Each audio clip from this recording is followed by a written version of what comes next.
Bonjour et bienvenue dans cette nouvelle analyse d'une chanson de BTS. Aujourd'hui, on continue de s'intéresser aux chansons du deuxième mini-album solo de Jin, Echo, qui est sorti en mai 2025. Et on s'intéresse à la quatrième chanson, Rub It. Celle-ci commence de la façon suivante. Au moment où j'ai sauté à pieds joints, j'ai dansé bien au-dessus de la corde. Mon corps prend le dessus sur l'objectif. Pense-y simplement, facilement. Très bien. Ce premier couplet nous parle d'objectifs à atteindre, avec la phrase « Mon corps prend le dessus sur l'objectif ». On voit également la détermination qui est associée à ce désir d'atteinte d'objectifs avec « Pense-y simplement, facilement », un peu comme des encouragements que l'individu se fait à lui-même. Savoir quand abandonner est essentiel à la vie. Faire un choix est un sentiment qui vient du cœur, l'hésitation en moi danse dans la lumière. Ce deuxième passage met en avant l'importance du renoncement pour pouvoir avancer et aussi atteindre ses objectifs. Avec la phrase « savoir quand abandonner est essentiel à la vie », on voit que la motivation au choix est liée au sentiment profond de l'individu. Faire un choix est un sentiment qui vient du cœur. Ainsi, être en accord avec soi-même est ce qui permet de prendre des décisions et d'accepter plus facilement le renoncement. Dans la dernière phrase du passage, l'hésitation en moi danse dans la lumière, on voit que le sentiment d'hésitation n'est pas présenté de façon négative. Au contraire, il est ici accompagné de la notion de lumière. On peut l'interpréter comme une façon positive de reconnaître qu'il y a des moments d'hésitation dans la vie, mais qu'il faut les accepter et que c'est intimement lié au choix qui doit être fait. La chanson continue avec un troisième passage. Quand ils partent, quand ils descendent, nous montons. Pas besoin de désordre, on vole, parce que le sentiment est si bon. Vas-y comme tu le sens et fais tourner le lasso. Ce nouveau passage pourrait être une référence à la carrière de BTS. En effet, depuis le début de la chanson, Jin parle de renoncement et de choix, des choses qu'il a vécues dans sa vie, et il a notamment fait des choix comme celui d'intégrer l'agence de Big Hit Entertainment et de faire partie du groupe BTS en renonçant à un autre chemin de vie. Ainsi, on pourrait voir dans ce passage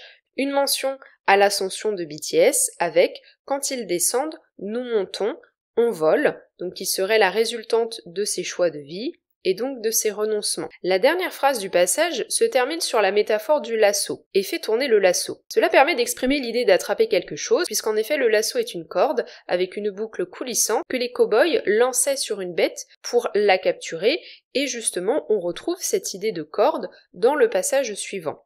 Corde-le, le temps est venu, corde-le, lance-le de toutes tes forces, corde-le, tire dessus avec toutes tes forces, corde-le. Ce passage poursuit donc l'image d'attraper quelque chose au lasso qui avait été énoncée dans le passage précédent. On retrouve la mention à la corde avec notamment la répétition de corde-le, mais aussi au lancement du lasso avec la phrase lance-le de toutes tes forces. Puis, au fait de tirer pour amener la cible à soi avec la phrase tire dessus avec toutes tes forces. Ainsi, c'est une façon originale d'évoquer l'objectif à atteindre. En effet, cette métaphore du lasso est à mettre en parallèle avec le début de la chanson et la mention de la détermination de Jin à atteindre son objectif.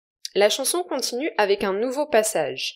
Parmi les deux chemins de vie, quand j'avance et que j'hésite, il n'y a pas vraiment d'attachement persistant, il n'y a pas vraiment de regret, ça ne sert à rien. Ce nouveau passage continue le message que dans le fait d'atteindre ses objectifs, il faut faire des choix, mais également renoncer à certaines choses, comme cela a été évoqué précédemment dans la chanson. Ainsi, on a la métaphore du chemin qui est utilisée avec la phrase « parmi les deux chemins de vie ». Cette métaphore permet immédiatement de faire visualiser à l'auditeur les différentes options et le choix qu'il faut faire entre celles-ci, mais plus encore, Jin mentionne également les hésitations qui peuvent quand même accompagner un choix, même si on pense l'avoir fait, comme on le voit avec la phrase « quand j'avance et que j'hésite ». C'est une façon, encore une fois, d'accepter ces hésitations, et au lieu de les dépeindre de façon négative, il y a plus une volonté de dire que c'est normal, mais qu'il ne faut pas pour autant les laisser totalement prendre du pouvoir sur notre esprit, comme on le voit avec les deux phrases suivantes, il n'y a pas vraiment d'attachement persistant, il n'y a pas vraiment de regret. En fait, c'est un peu toujours en lien avec cette idée que Jin nous présente depuis le début de la chanson, c'est-à-dire que quand on fait un choix, il faut vraiment que ça vienne de l'intérieur de soi et qu'on soit en accord avec soi-même pour faire ce choix, parce que dans ce cas-là, c'est beaucoup plus facile de renoncer et ça évite de rester dans une situation où même si on a fait un choix, on se retrouve quand même bloqué en restant focalisé sur les autres choix qui nous étaient offerts. Enfin, la chanson se termine avec un dernier passage. On y va, 1, 2, 3, 4, arrête-toi un instant, 5, 6, 7, 8, enlève ta voix, on y va. Ce dernier passage contient les encouragements de Jin. Encore une fois, comme pour le premier passage où il semblait se motiver lui-même, ici c'est comme si il exprimait des encouragements pour continuer à avancer. On a notamment la répétition d'une phrase qui contient un verbe d'action avec on y va.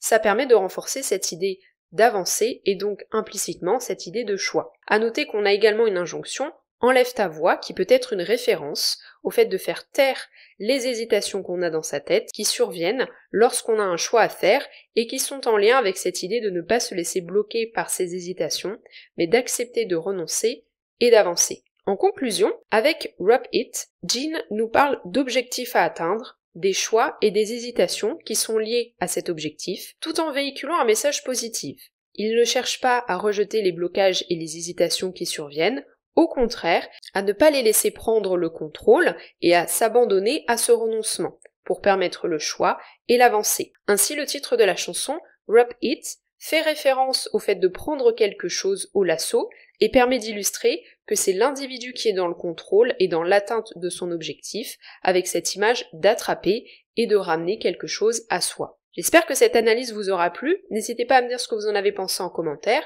Est-ce que vous connaissiez cette chanson et si oui, qu'est-ce que vous en pensez? N'hésitez pas à laisser un pouce bleu et à vous abonner si ce n'est pas encore le cas. Vous pouvez partager le podcast autour de vous s'il y a des gens qui s'intéressent à BTS et à la K-pop. On se retrouve lundi prochain à 18h pour une nouvelle analyse de ce deuxième mini-album solo de Jin.